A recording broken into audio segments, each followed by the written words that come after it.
कि झूठा प्रोपेगंडा करोगे तो करोड़ों रुपए का जुर्माना लगेगा।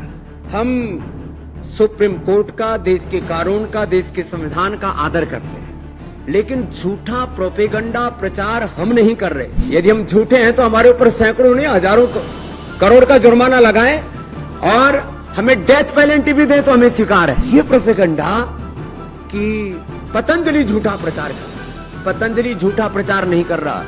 मॉडर्न मेडिकल साइंस में कुछ तामसिक और राजसिक किस्म के लोग हैं जिनको मैंने कई बार मेडिकल माफिया तक कहा है, ड्रग माफिया, फार्मा माफिया कहा है। अब उनको मिर्ची लग गई। सुप्रीम कोर्ट के चीफ जस्टिस साहब के सामने रोगियों की परेड कराने के लिए तैयार है, सारी रिसर्च और डॉक्यूमेंट्स देने के लिए तैयार हैं। पतंजलि के भ्रामक विज्ञापन मामले में सुप्रीम कोर्ट में सुनवाई के दौरान कोर्ट ने काफी सख्त रुख अपनाया हुआ है। यहाँ तक कि कोर्ट ने बाबा रामदेव और पतंजलि के एमडी आचार्य बालकृष्ण की माफी को भी अस्वीकार कर दिया। माफीनामे में रामदेव और बालकृष्ण दोनों ने कहा कि वह आदेश का पूरी तरह से पालन करेंगे और न्याय की गरिमा को बरकरार रखेंगे, लेकिन फिर भी कोर्ट ने इसे स्वीकार नहीं किया था। देश की सर्वोच्च अदालत ने इस मुद्दे पर राज्य लाइसेंसिंग प्राधिकरण को भी कड़ी फटकार लगाई थी और कहा था कि वो इसे हल्के में नहीं लेगी। वहीं कानून का उल्लंघन करने के लिए पतंजलि आयुर्वेद के खिलाफ कार्रवाई करने में विफल रहने के लिए उत्तराखंड सरकार की भी आलोचना की थी। इस मामले पर अब अगली सुनवाई 16 अप्रैल को होनी है और बहुत ज्यादा उम्मीद है कि सुप्रीम कोर्ट कोई कड़ी सजा दे सकती है। इस दौरान बाबा रामदेव का 2023 में किया गया एक प्रेस कॉन्फ्रेंस का वीडियो भी वायरल हो रहा है, जिसमें वो सुप्रीम कोर्ट के सामने सबूत पेश करने की बात कह रहे थे और ये कहते हुए भी नजर आए थे कि अगर वो गलत हैं तो फांसी पर लटकने को भी तैयार हैं। 21 नवंबर 2023 में सुप्रीम कोर्ट में हुई सुनवाई के एक दिन बाद ही 22 नवंबर को रामदेव ने ये प्रेस कॉन्फ्रेंस की थी और कई बड़े दावे कर दिए थे। रामदेव को इस प्रेस कॉन्फ्रेंस के लिए भी सुप्रीम कोर्ट से बिना शर्त माफी मांगनी पड़ी है। उन्होंने कहा है, मुझे इस चूक का गहरा अफसोस है और मैं अदालत को आश्वस्त करना चाहता हूं कि इसे दोहराया नहीं जाएगा। मैं आदेश के पैरा 3 में दर्ज बयान के उल्लंघन के लिए बिना शर्त माफी मांगता हूं। आपको उस प्रेस कॉन्फ्रेंस के कुछ हिस्से दिखाते हैं जिसकी वजह से बाबा रामदेव बुरी तरह से फंस गए हैं। कि झूठा प्रोपेगंडा करोगे तो करोड़ों रुपए का जुर्माना लगेगा।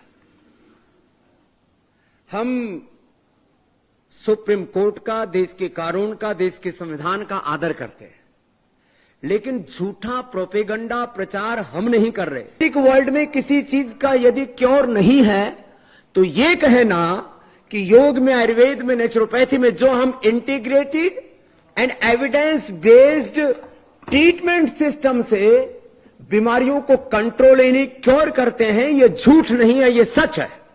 यदि हम झूठे हैं तो हमारे ऊपर सैकड़ों नहीं हजारों करोड़ का जुर्माना लगाएं और हमें डेथ पेनल्टी भी दे तो हमें स्वीकार है। लेकिन यदि हम झूठ नहीं बोल रहे हैं तो जो झूठे प्रोपेगंडा कर रहे हैं उनके ऊपर दंड लगाओ, उनके ऊपर जुर्माना लगाओ। ये प्रोपेगंडा कि पतंजलि झूठा प्रचार कर रहा है, पतंजलि झूठा प्रचार नहीं कर रहा। मॉडर्न मेडिकल साइंस में कुछ तामसिक और राजसिक किस्म के लोग हैं जिनको मैंने कई बार मेडिकल माफिया तक कहा है, ड्रग माफिया, फार्मा माफिया कहा है। अब उनको मिर्ची लग गई। सुप्रीम कोर्ट से भी हम आग्रह करेंगे कि हमको अवसर दिया जाए।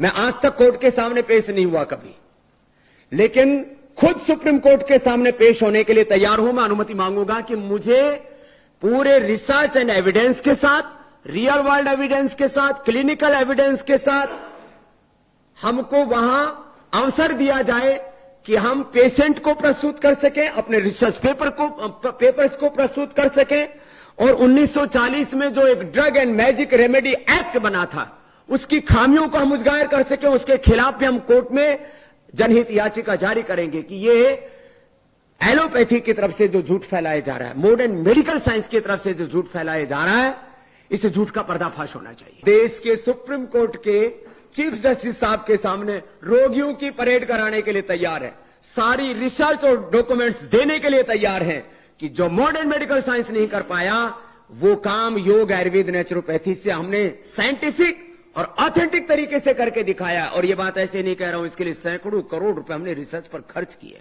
और भारत के सरकारी डॉक्यूमेंट्स में सत्यमेव जयते लिखा हुआ है ना, तब तक हम हारेंगे नहीं।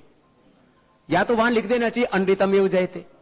जब तक भारत के लोअर कोर्ट से लेकर के सुप्रीम कोर्ट में यतो धर्मस्ततो जय लिखा हुआ है, तब तक हम जीतेंगे। क्योंकि हमने कोई ढोंग आडंबर पाखंड नहीं किया, शनि केतु राहु भूत प्रेत चढ़ाए उतारे नहीं है। हमने डोरा गंडा ताबीज नहीं बांधा उतारा है। बता दें, इंडियन मेडिकल एसोसिएशन ने अगस्त 2022 में सुप्रीम कोर्ट में एक याचिका दायर की थी।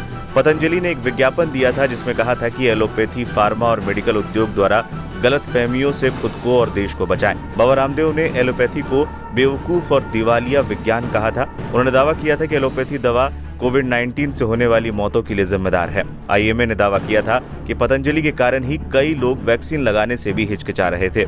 इस मामले पर पहली सुनवाई 21 नवंबर 2023 को हुई थी। सुनवाई के दौरान न्यायमूर्ति अमानुल्लाह ने मौखिक रूप से पतंजलि को ये दावा करने के लिए चेतावनी दी थी कि उनके उत्पाद बीमारियों को पूरी तरह से ठीक कर सकते हैं। इसके अलावा प्रत्येक उत्पाद पर 1 करोड़ का जुर्माना लगाने की भी चेतावनी दी थी।